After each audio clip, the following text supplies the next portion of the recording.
anybody else who joins us, very welcome indeed. Welcome to this Facebook Lunchtime live from Bristol Community Land Trust and Community Led Homes West.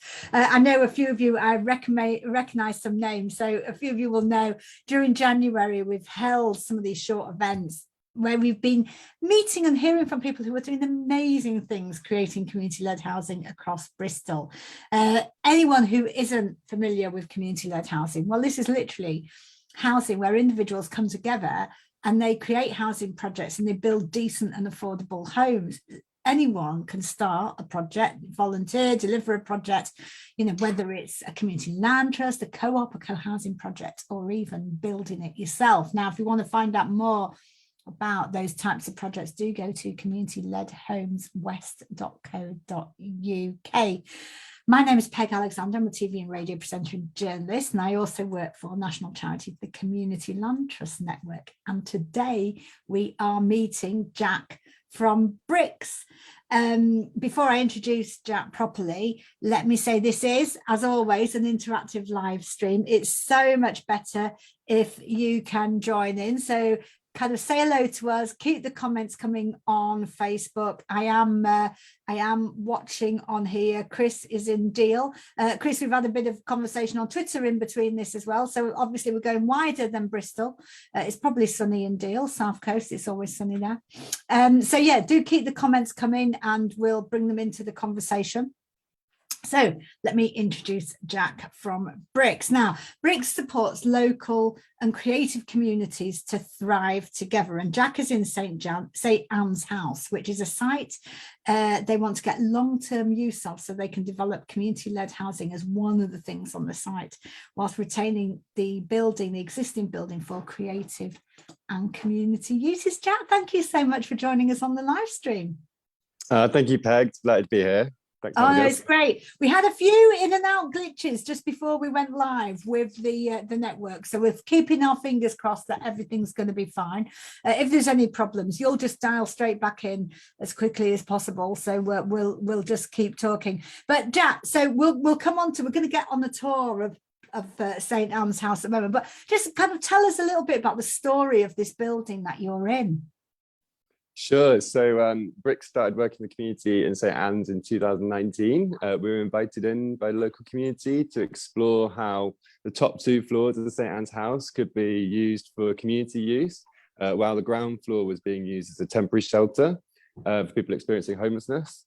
So yeah, we kind of worked with the community to co-design a community-led use, and off the back of that, when the shelter had to move out because of COVID, we ended up taking on the whole building on a on a year lease from council to kind of test out these ideas. What did it used to be? It was built in 1957 as a headquarters for the St Anne's board mill, kind of major paper manufacturing building. And in the medieval times, this site was like St Anne's Chapel, so kind of medieval chapel that had like international pilgrimage significance. I actually got an exhibition in front of me that I could show you in a minute. That's we did a Heritage Lottery Fund project looking at pulling together some of the stories of St Anne's with local community. So you got the building, well, it was only last year actually, in fact, wasn't it, that you actually moved into the building? Yeah, after like a lot of negotiation on both sides, and we managed to secure the building for this temporary use, and we got in straight away, fitted it out. We've got all sorts of different people in here. We're kind of led by a group of 9 local community members in St Anne's that meet every month to kind of steer and direct our work, so that we're always like accountable to the community and responding directly to what the ambition is in the area.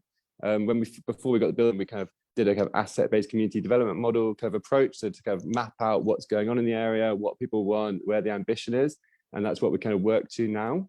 Wow. So you've got this building, you've got all the floors of it. I mean, it's a weird time kind of halfway through a pandemic to move into a building. Tell us about some of the things that you've got going on in the building already. I mean, that's amazing. You've only been in there a few months. Oh dear, I think Jack. Yeah, I mean, it's happened. Oh, you lost me. Yeah, we just lost you for a minute, but you're back. Thank goodness you're back. Okay, cool. So yeah, we've got lots of artists in artist studios. We've got New Collected. We've got a play therapist, the only kind of dedicated play space of its kind in the city. There's 2 local residents that are doing massage therapies and talking therapies. There's also these kind of like big mixed kind of community spaces that could be hired out on like affordable rates for people. So some people are kind of leading workshops around like life drawing, or got kids' birthday parties, or Meningitis Trust rented it to do like a big commission. We've got local kind of theatre groups doing like Hansel and Gretel was being rehearsed here. Then there's like Make. Make is like a kind of national portfolio organisation. I think I have theatre makers that do Mayfest in the city coming up in May, obviously.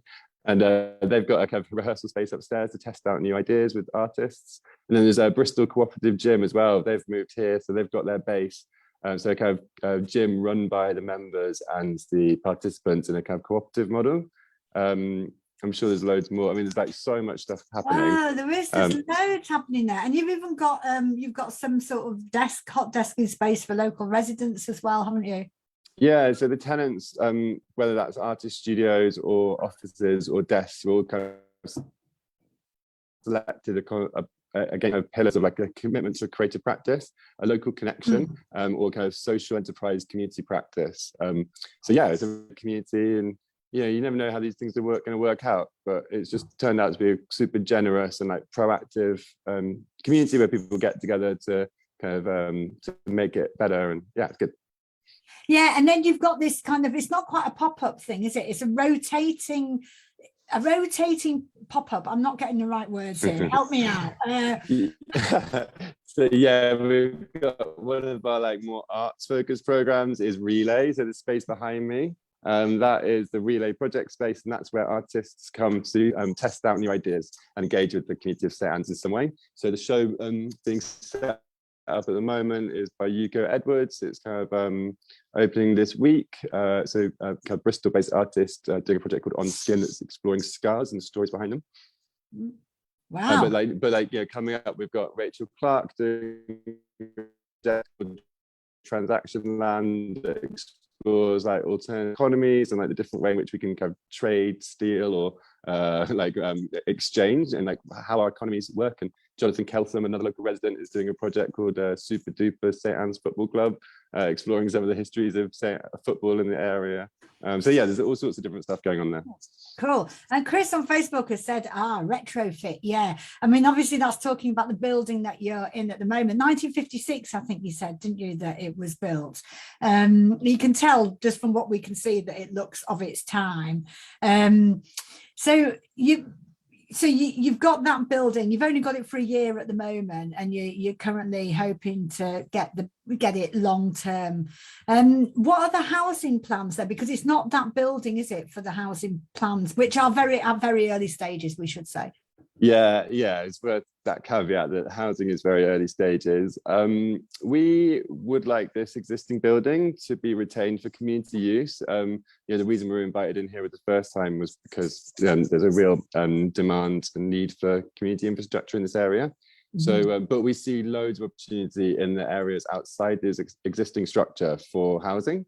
For example, we've got a large car park that kind of goes wrapped around the building. We've also got a large flat roof, and some people that have kind of early looked at that say that there's a really good chance to get a decent amount of housing on there. Whoa! Actually, put housing on the flat. You've got 3 floors, you said, of this building. Potentially put extra floors on. Exactly. You keep freezing at the most exciting points here. We've got a gremlin in the Wi-Fi. Come on, tell us about this housing on top. Well, I mean, that's definitely one opportunity we really want to pursue, is looking at is how kind of modular methods of construction could allow us to build on the roof.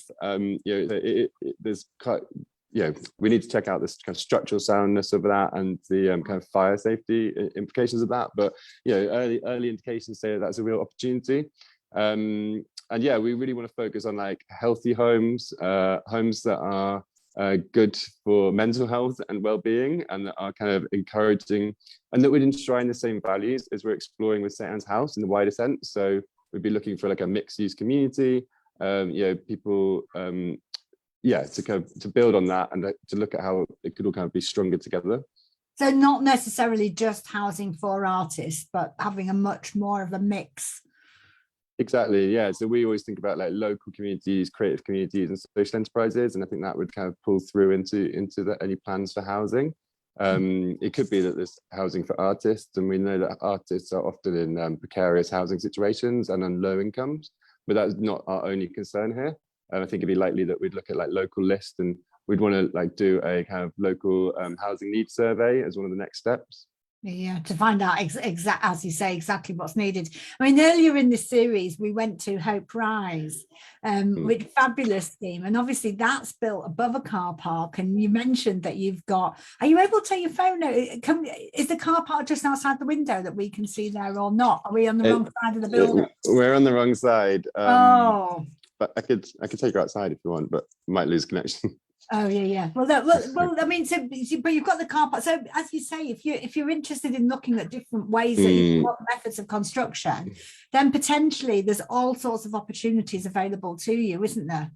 I think Hope Rise is a really good model. Same with Launchpad that is also another Bristol modern method construction. I think like the undercroft of having that space in the car park would suit us well, because there's elements of the site that are in kind of a flood risk area, or that might be more risky for flood.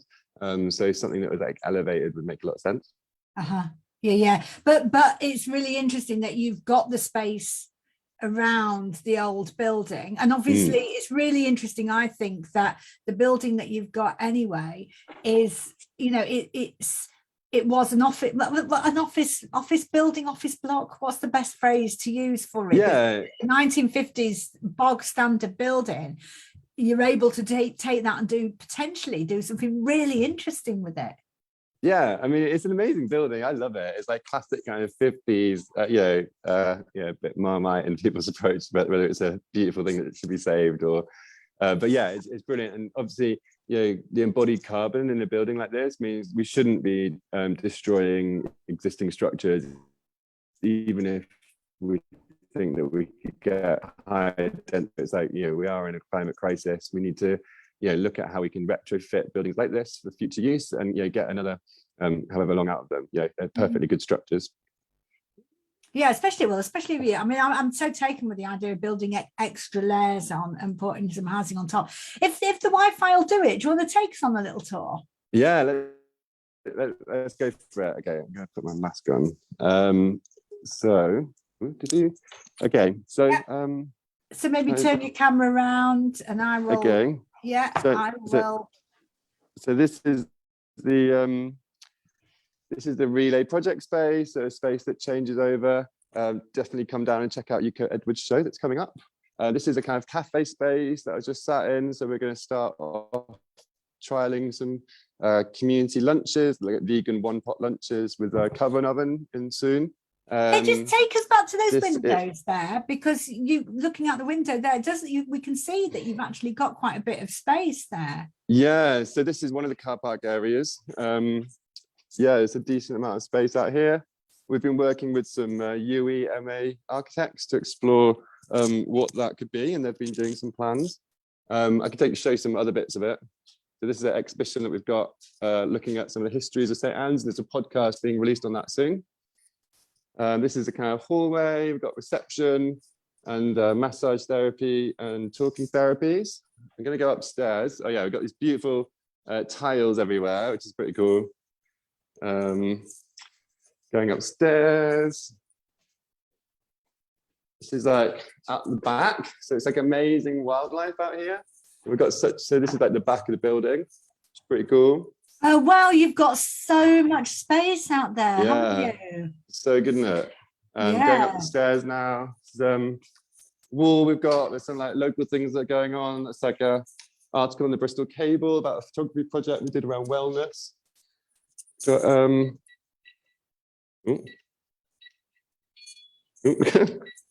it's all right, we can't see what number you're putting in. I didn't know it either. We've got like a co-working space, little shared kitchen. and desk areas. So I don't know what you would want to see. Do some studios. So this is like artist studios. So everyone's got like, you know, big windows, heating. It's a bit bougie for studios. It's pretty nice.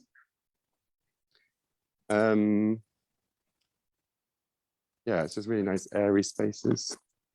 Oh, it's massive. It's just really massive, isn't it? It's great, isn't it? There's a kind of a music label in there and a printmaking collective. So Wow. here, oh, I'm going to show you the grossest part of the site, but this is the bit that we think could be good for housing. So it's like the first bit when you come in, it's got this big car park area with bins. But yeah, it's quite a good outdoor space.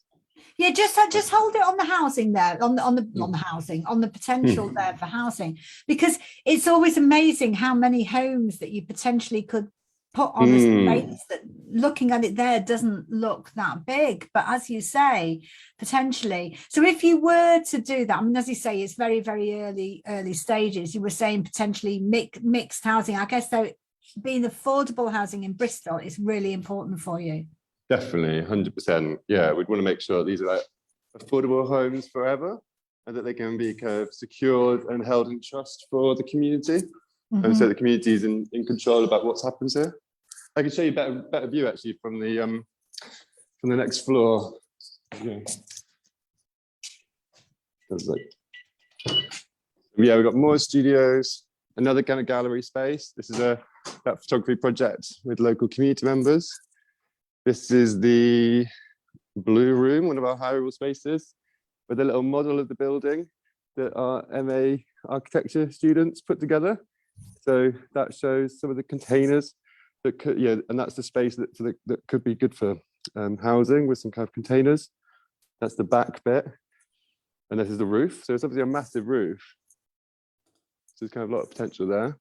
Well, it is, man. When you look at it on that model, you can see how big the roof is, and also one of the things that's great about the design. I mean, I'm a big fan of sort of 60s and 70s brutalist architecture, I'll be honest, and a big fan of it. And one of the things I do like about it is the regularity of a lot of it. You know, very square, big windows, as you say, and so with that very square shape, the potential to get so much housing on top. I'm blown away by this idea of just building modular housing on the top. Yeah, it's good, isn't it? So this is some consultation that the students did with local communities during a autumn fete that we did last year, and they've been modelling out some different ideas about what could be here and how it could work. But yeah, I mean, there's loads of space, and you know, we need housing, and we need community spaces, and we need creative spaces. Talk to us a bit about that engagement with local people, because I know you've got a steering committee of 9 local residents, haven't you, that meet monthly and are overseeing that. And I guess their input into the housing ideas is really important as well.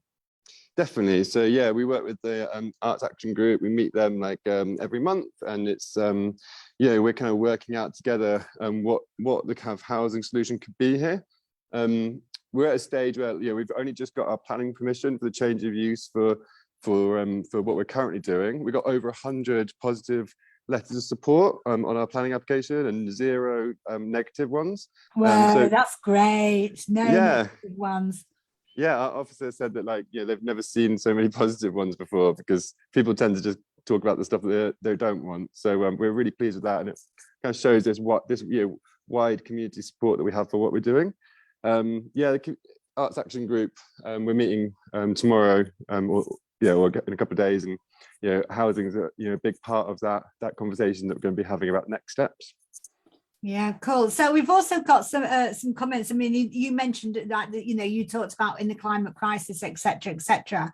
Have you been able to get anywhere near yet, or is it too early days to talk about what kind of zero carbon measures you'd like to be part of any housing design? It's a bit early, but we would like that to be like the very high priority in us designing what the solutions for the site will be. Yeah, I mean, there's a lot of stuff that we need to do on the non-house, on the retrofit. We've got single glazing. We've got a very old like dual gas boiler that like pumps out a lot of noise. And I think the solutions. We need to do that. Well, I mean, we basically need like a bit more of a mandate from the council to be able to kind of progress this. And, it's difficult. You've only got 6 months left at the moment, haven't you? So December, because by the time the contract was signed, it took a while. So we've got until December this year, and everything's very positive with the council. So we just need to, I think they must, definitely see the value of what we're doing. So we just need to take it on to that next stage and have like the mandate for the community to come together and to kind of find those solutions. Yeah, in fact, there's a discussion going on Facebook here about, Chris is saying what a great open-minded council, because we do know that, Bristol Council has been doing some really nationally impressive policies around land disposals for community-led housing. Just to say as well, for anyone watching, Steve's put a link to Housing on the Roof, not in Facebook. I'm going to look at that afterwards. Other places where they've put Housing on the Roof. You're back with us there. So talk to us then just a bit about your kind of next step of your plans, because it's really good to talk to you at early stages, because sometimes I think it can feel a little bit daunting when you see people who are way down, if you're at the start and think, oh, how did you start? But you're not letting this daunt you, are you? Well, I think it's of course it's daunting, but we feel like we have the right support around us to make this happen, not least through community-led Homes West, who have supported us with an enabler, Lindy Morgan, who's been supporting us brilliantly through this process and has really helped demystify some of the kind of elements of what this means. So that's been really important for you, getting that help from the hub, hasn't it? Integral, really integral to like thinking through what these housing elements are and what the implications of it are, because my background is in visual arts, and other people are more on the and you've just gone, if you can hear me still, Jack, you've gone on mute again. You've got a bit of 2020 coming to 2022. You're on mute. I still haven't got it. 2 years on. You're back. Yeah, I guess essentially I'd say that I feel very blessed that we have a very supportive board. The board again meet every month. I think it's really important that like our governance is super engaged with the process and that they're there every step of the way. We have an amazing chair of trustees, Kim Wade, who is CEO of Take Apart CIC, socially engaged practice in Plymouth and elsewhere. Again, like really enshrining those community-led values into our work.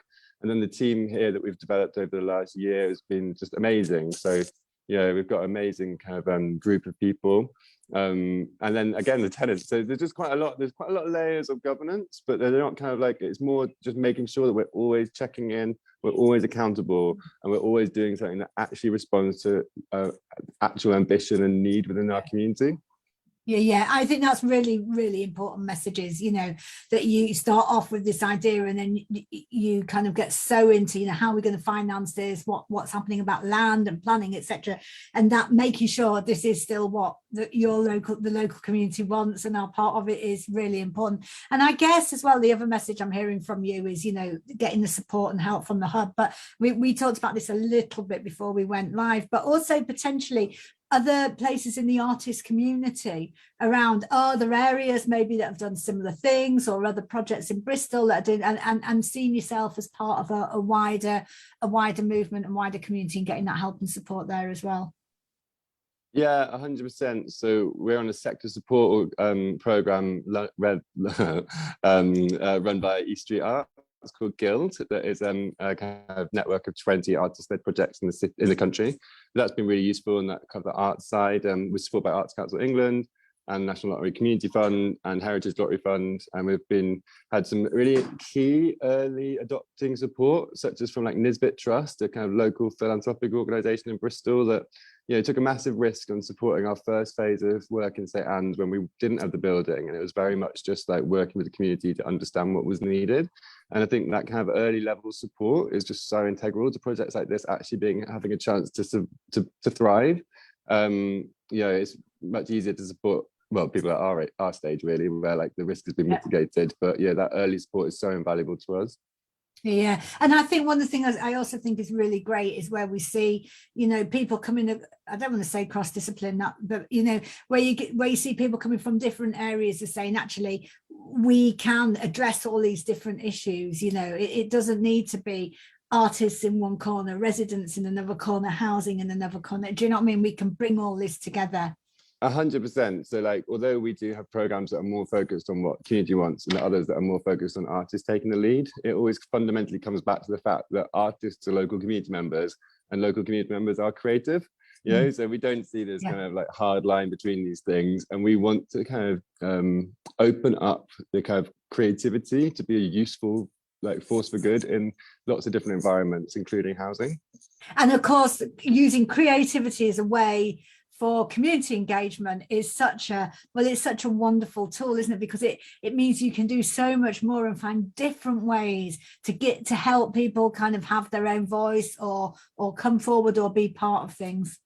Yeah, massively. I mean, our chair, Kim, always says, you know, if you hold a town hall meeting, you'll get the same people. But if you actually, you know, hold workshops or tea parties or whatever it is that people want, you know, responding to who you want to reach, you know, you can reach a much wider section of the community and make sure that you're responding to a much more diverse group of ambitions and needs. Yeah, absolutely. Oh, Jack, it's been really lovely to speak to you. Thank you so much for taking us on the tour, and well done the Wi-Fi for not totally cutting out, because I was a bit worried earlier because it did cut out twice before we actually went live, but it did it for us. Thank you, Wi-Fi. It's been really, really great to talk to you. Thank you. Thanks to everybody as well who's been watching on Facebook. This will still be available and be available to be shared.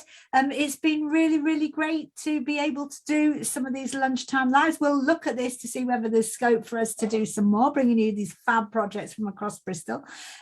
Do watch back, if you didn't watch the other ones, do watch back Hope Rise that we talked about at the beginning. They've put housing for young people in housing need above a car park. Absolutely brilliant. Last week we were with First Housing Co-op. They have moved so fast, and they're about to get a space which is a load of disused garages, and they're going to turn that into carbon neutral housing, which is really great. Then we've been with you talking about creatives. It's been a right old good spread.